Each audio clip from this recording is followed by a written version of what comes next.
So I'm Nate Libby. I proudly represent the City of Lewiston in the Maine State Senate, and I'm the chair of the Universal Playground Advisory Committee. We're the group that's charged with raising money to make this universally accessible playground project a reality. We're very proud to say that this would be the first of its kind in the state of Maine, the first public, universally accessible playground where children of all ability levels and parents of all ability levels can play in the same place with no one watching on the sidelines.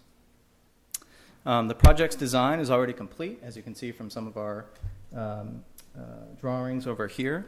So we're really in the fundraising stage of this project. We're proud to say that our project's fiscal sponsor is Tri-County Mental Health Services. They are helping us serve as the place where all of the funds that we're raising are housed and our financials are recorded. So as I said, this universally accessible playground is designed to serve children and adults, regardless of physical or developmental challenges, in an environment that supports compassion, inclusiveness, and mutual understanding. Lewiston's playground will be barrier-free from transport to park use, with surfacing and equipment that's accessible to all. With that, I'd like to introduce some of the folks who'll be presenting briefly today, and then we'll get to our video. So first up is someone who has been a supporter of this project from its inception, who's been a cheerleader for this project, Lewiston Mayor Bob McDonald. Bob.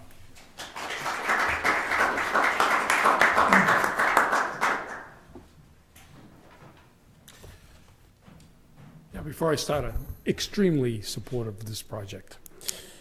We really do need this. Oh yeah, good choice of glasses. Wrong ones. Good morning.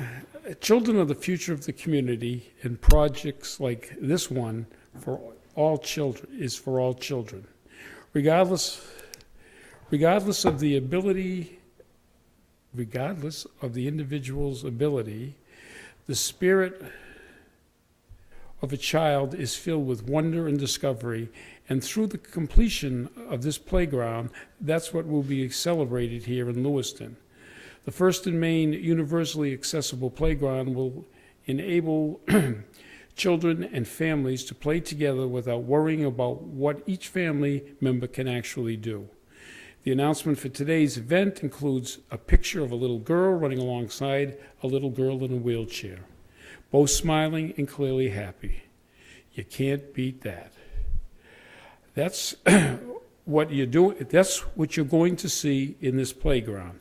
Children being children, no difference, no barrier, and no one watching from the sideline. The video you will see this morning will hopefully go a long way in encouraging folks to donate towards the equipment we need to get this playground on the ground. Lewiston is known for a neighborhood helping neighbors, and I hope the community will promptly rally behind this effort. And it says thank you. I have a hard time reasoning, but really this is a good effort. I used to work with severely disabled children. It's time to integrate them into the everyday society and let everybody know that they're there, because we just can't pretend we're not there. And I really thank Senator Libby for doing this, because this really is a project that's probably long overdue, right? So thank you. Great. Thank you, Bob. So I would like to take just a couple of minutes to recognize the folks who served on our steering committee over the last several years. First off is Dottie Perham-Whittier, who's Community Relations Coordinator for the City of Lewiston, and the staff person who's assigned to this project in terms of administration, helping to keep us going forward. Chris Adler works at Promise Early Education Center and is a member of our committee. Stephanie Gelinas, who's the Executive Director of Sandcastle Clinical Services and is in our audience today, is a member. Kristen Cloutier, City Council President, is also a member. Aaron Hayes, Chris Lamadou, and Aaron Gay round out our committee. So with that, I'd like to now introduce the person who's actually responsible for bringing us this video today, Rob Little of Sublime House Media. Rob.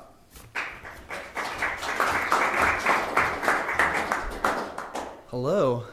So I just wanted to give you guys a little idea of how this film was made. The first time I heard about this project, I believe it was Dottie who had contacted me and asked if I might come in to discuss an all-access playground, which I thought was pretty neat. I had never really heard about it before, so I'm a new person to this project, but I think that gave me a good insight into how folks might want to learn about it. So in the process of making this film, I learned quite a lot. I got to interview some parents like Tiffany and Nate, and then I also got to interview all the different supporters of this. So not only, I think talking about the project is difficult when you don't put it in terms of the people you're serving. So to see the person's face when they talk about their child, or to see a child's face as they play on the playground, like that explains it all. You don't really need any more than that, and so that's why we really tried to get out there on some playgrounds. Unfortunately, this one isn't built yet, so that was a little tricky, but we did have some footage from other all-access playgrounds that had been built, and we visited a playground at Sandcastle. So it was quite the process learning about it, and then we took it into the edit, and it came out pretty quick because when you have that many good things to say, it's easy to edit. I think maybe instructional video or TV commercial, that's a little harder, but this thing is it just makes sense. You just kind of cut through it, and it tells itself. So I think you'll see that, and I don't know, I think that's it. So I'm Rob Little, and I'm Sublime House Media. Matt, my coworker here, is with me, and we love to work on these sorts of projects. This is why I'm in the business. So thank you.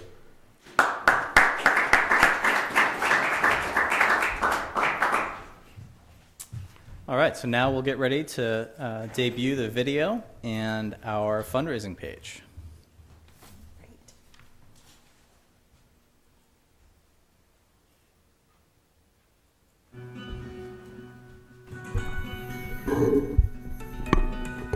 This is far more than just a playground that's going to be wheelchair accessible.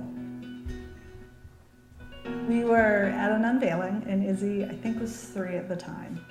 And she understood the limitations that his wheelchair had. And so she saw one of the pictures that allowed a wheelchair to actually get in and go under one of the water tables. And so she told everyone, so now Daddy could play. She was 3 and she totally got it. This is a playground where the swing sets are specially designed to accommodate a child who can't support themselves upright on their own. It has slides that are oversized so that a parent can go down with their child. It has equipment that has different sensory and interactive elements, so a child on the autism spectrum can interact with some of the equipment. My son Jude is 7 years old, and he has cerebral palsy. He's non-mobile and non-verbal, but despite being non-mobile, he really likes to stay mobile. He loves walks in a stroller, and he loves going on playground equipment. But at 7 years old and closing in on 50 pounds, it's getting really difficult for me to go on the equipment with him because he's a grown kid. So having a playground like this where we can go down the slide together, where we can set him in the swing by himself, where we can use some of the other auditory equipment, is going to be a big deal for a kid like him. Another thing that I'm really looking forward to seeing at the playground is the auditory sensory products that are going to be put there, and the drumming and the noise stuff. I think that kids are going to just be all over that. I think that this park is going to also spread awareness because we're going to see so many new people, typical otherwise, that it's just going to really bring everyone together and help all the children kind of learn from each other. When I look at this happening now, I think, wow, this is such an opportunity. for children of all abilities to come together. Parents who share, that journey of parenting, to come together and potentially form support groups, potentially have that opportunity to be communicating with one another. There's just so many benefits to this.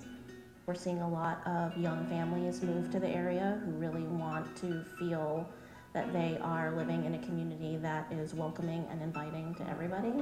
And I think that this playground helps the city renew its commitment to that for all of our kids. We see this playground as being open 7 days a week. There's no entrance fee, there's no gate. It's an open public playground. We're about 30 miles from half of the state's population, so there's the potential to serve thousands upon thousands of kids. We are breaking ground on something that should be common and should have been common, I believe, years ago. Unfortunately, playground equipment is not something that comes cheap, but I think it's definitely something that we need to invest in. If you like what you've heard so far and you want to get involved in our effort, the most important thing is to share this video with family and friends and to make a financial contribution. We have everything in place to make this happen. We have plans, we've got the site, we've got an ongoing maintenance agreement. The last thing we need to do is raise the money to buy the equipment to make this happen. Awareness of this project and response to this project is at an all-new high. People are really taking notice that this is something that they want to have in their own backyard. The fact that we're, after about a year, 1/3 of the way to our goal shows that this project is definitely achievable. We're on a roll at the moment, but we need folks to help us with further donations so we can get this in the ground. We've got the design, we've got the location. Once we get the equipment, it's up and running. For kids who are typically developing, to be educated alongside kids who have special needs is an amazing statement and something that's really important. I just think it says a lot about who we are as a community and who we want to be. This is just a huge step for the community, and it's going to make some dreams come true.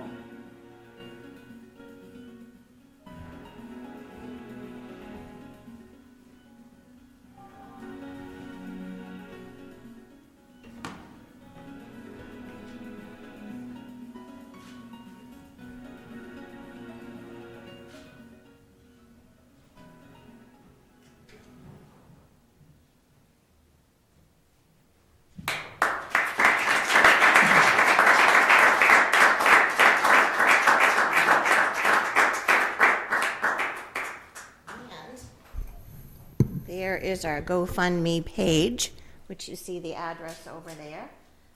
We're really excited this morning that within, 5 minutes of it actually launching, LL Bean donated $2,500, so that was pretty exciting. So that's the address if you want to spread that around, and I'll get out of the way. All right, so I did want to recognize a couple more folks in the audience. One of the stars of the film, Tiffany, is here with us today, so a round of applause for Tiffany. And you'll notice in the film I talk about my son Jude, who for me is a big inspiration in working on this project, but as well, a very special guest here today is Jude's grandmother, Kathy Libby. She's right here, looking very bashful. Kathy. So you see our goal for this fundraising effort is $100,000. That actually represents about 1/6 of the total playground budget. We, to date, have raised about $170,000 in cash and in-kind support, which is pretty significant for our first year really going at this.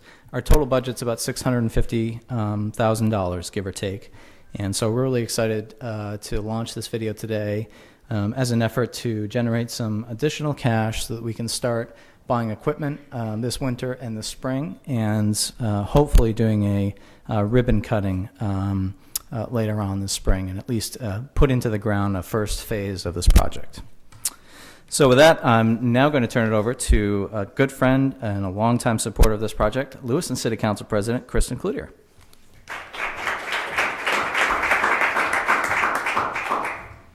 Thanks, Nate. So heartwarming, right? So for those of you that don't know me, I'm Kristen Cloutier. I'm the City Council President here in Lewiston. I represent Ward 5, which is where the playground will actually be located in Marquardt Park. And I am so excited by the momentum we have right now to bring the first universally accessible playground in Maine to Marquardt Park, even though I can't say it properly this morning, through this fantastic video and GoFundMe page. This playground will encourage interaction and enrich the lives of Lewiston's residents by offering children of varying abilities the opportunity to play together without barriers and to learn social skills in an integrated, more natural, stimulating, and motivating environment. As the City Council representative to the Lewiston School Committee, I'm also excited about the prospect of combining classroom lessons with interactive field trips to the playground, which will provide our students with hands-on opportunities to discover common ground, deepen social emotional learning, enhance communication, observation, and empathy, and to develop an understanding of the value of diversity. I am so proud of the work done by so many on behalf of this project, most notably Senator Nathan Libby, who's been a tireless advocate for this project since its inception, and the City of Lewiston's Community Relations Coordinator, Dottie Parham-Whittier, whose commitment and dedication to this project has never wavered and has really kept us on task. So I hope that you will all join me in the spirit of the season in supporting and contributing to this significant and worthwhile cause in whatever way you can manage, because it will truly change the lives of so many in our community. Thank you.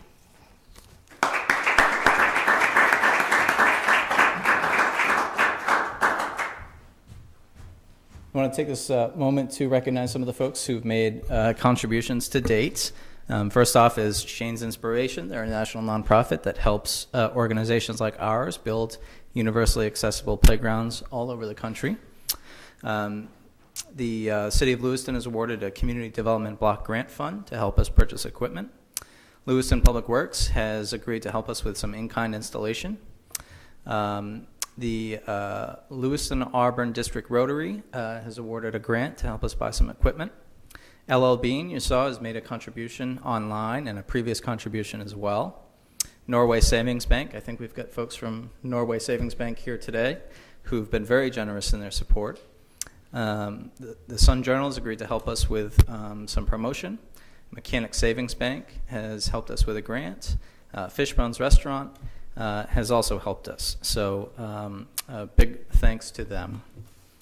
And now we'll turn it over to Dottie Parham-Whittier, who will share a few remarks. Dottie.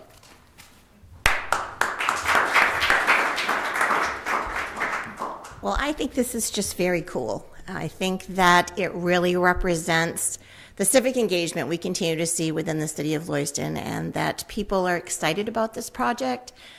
They want this for their community, and I think it's pretty cool that we'll be the first in Maine. I think that speaks pretty highly of us. So I appreciate you being here today. It puts children on an equal playing field without feeling different, without feeling as an outcast, without watching and wishing that they could play. And I think this will be something that will just make Lewiston once again stand out within the state of Maine. So I would really encourage you to spread the news of our GoFundMe page that was put together by our fiscal sponsor, Tri-County Mental Health Services. They did a great job. Get this out there in social media. Encourage people to take the time to watch the video and see what this is really all about. It's a novel idea. It's not just a playground. It is going to be the playground for the city of Lewiston. So thank you very, very much.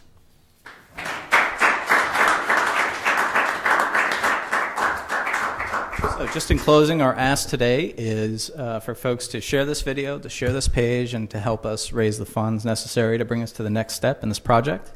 And this information will be sent out again today through the city's press release, the city's Facebook page, city email. I'm going to be sharing it on my social media as well. And just so everybody's aware, it's gofundme.com/Lewiston-inclusive-playground. Right over here on the banner too. Thank you, Dottie. So with that, we thank you all for coming today, and hope you can help us spread the good word.